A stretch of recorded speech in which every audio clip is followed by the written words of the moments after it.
Hey glitches, it's me, Verze, the piece of food that somehow got in your forehead. And if you already couldn't tell by the way I'm probably slurring my speech, I am autistic. And autism comes with special interests, or at least mine does, which are different from regular interests because now you spend way too much of your time talking about how Scrap Trap is the worst design in all of Five Nights at Freddy's.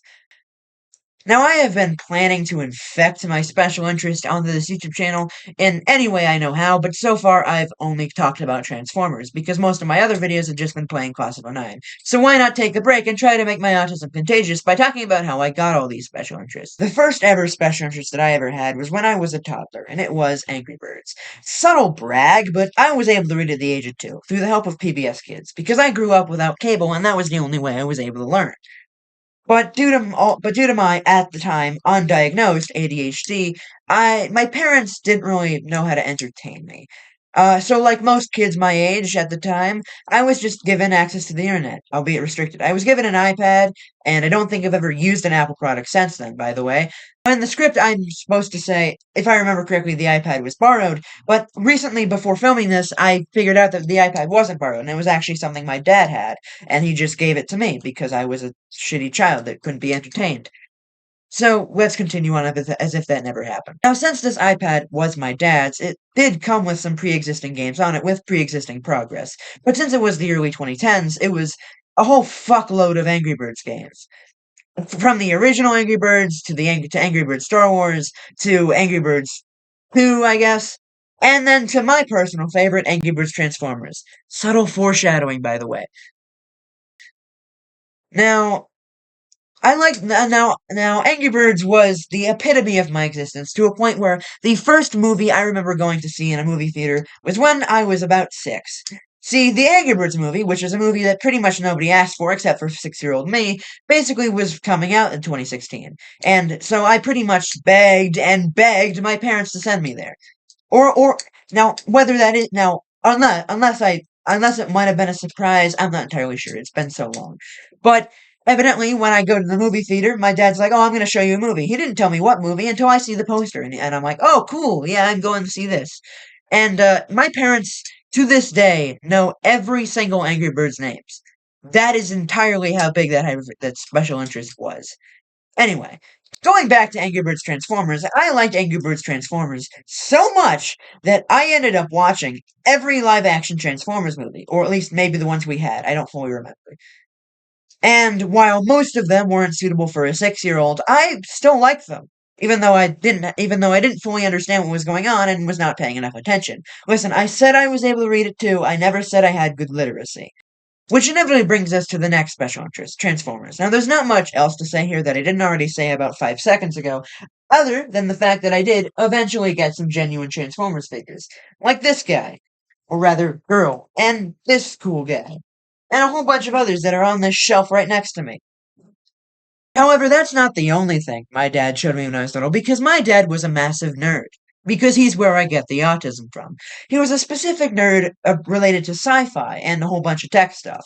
So obviously, he ended up showing me Doctor Who. And while I was interested in it at the time, it wouldn't technically become a full special interest until I'm like, huh, yeah, I remember watching that show. Let me rewatch it. Because I was still technically a fan of it, but I never fully watched the show. So I'm currently still finishing the show, but I never technically rewatched it until 2024. So that's when it technically became a special interest. Now let's go to a completely separate year because there were several moments in my life where there just weren't any new special interests. There was a few between this time. For example, the DC superheroes. I was a massive fan of DC, but that's currently not something that is currently happening and is not currently in the lead of my mind. I'm sure it will resurface it someday, but it's not currently here, so I'm probably not going to put that much detail into it. There were a few others that I probably am not remembering right now, but again, there wasn't many new special interests at this time. There was just Angry Birds, Transformers, DC superheroes. Understood?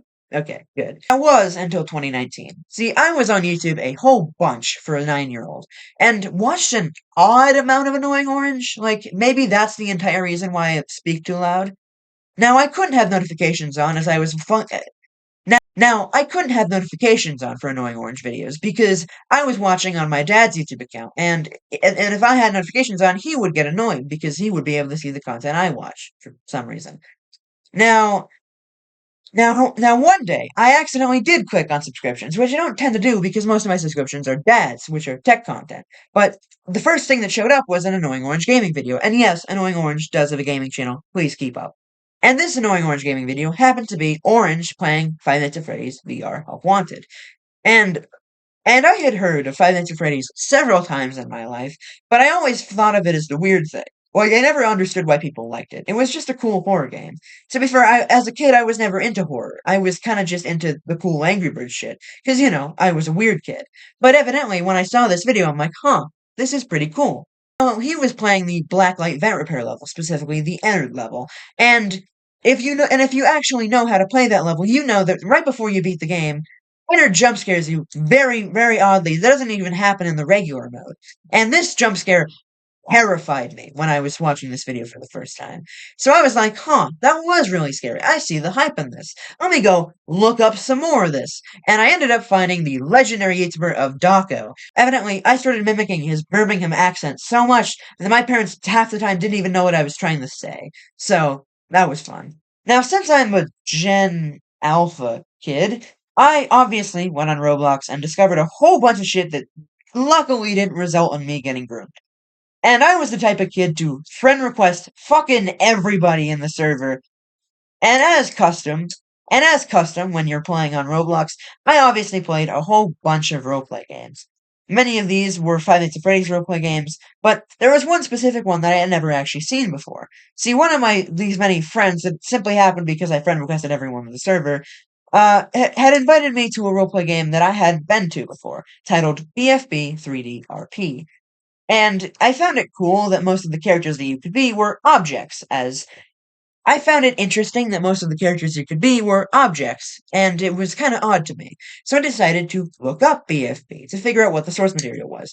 And then I discovered Battle for Dream Island. Again, this would go in the back of my mind in 2023 and 2024, only to come back in 2025. Remember how I said that there were no new special interests in 2023 to 2024? Well, there was one, but it's hard to classify it as a special interest. I don't really know what to classify it as. Because I was in 6th grade, and there was a geography bee coming up. And evidently, I'm like, huh, I don't know enough about geography. I should go learn about this. Evidently I started getting into geography content a lot more, discovering Drew Durnall, discovering Jack 6 in Geography. There's a whole bunch of stuff that I discovered at the time, to a point where my current record is that I can name every single flag in 6 minutes and 54 seconds. Final special interest in this video, and most recent, is My Singing Monsters, in which I had heard it from a friend, but I didn't actually know much about it. That was until I had found a TikTok ranking every epic Wubbox and thought, huh, this is pretty cool. But when the video finished, I had scrolled away, as it was TikTok. But also, as TikTok does, it showed me more of this, because I had a good watch time on it. Since I watched the video for a decent amount of time, TikTok started showing me more of this stuff. And evidently it started branching out of Epic Wubboxes and started going into more My Singing Monsters, to a point where evidently I had downloaded the game for the first time. And it had become my thing for a while. However, this time it didn't leave my mind in 2023 and 2024. It actually left the back of my mind pretty much in most of 2025. That wasn't until December 10th of 2025 when I had found out that they incorporated one of my favorite musicians, Baby No Money, into a monster called Bubba Blizzard. And this rekindled my interest, and it's still here today. Anyway, thanks for listening and being the paper towel that cleaned the food off my forehead. You can subscribe and like the video if you feel like it. Thank you, and good night.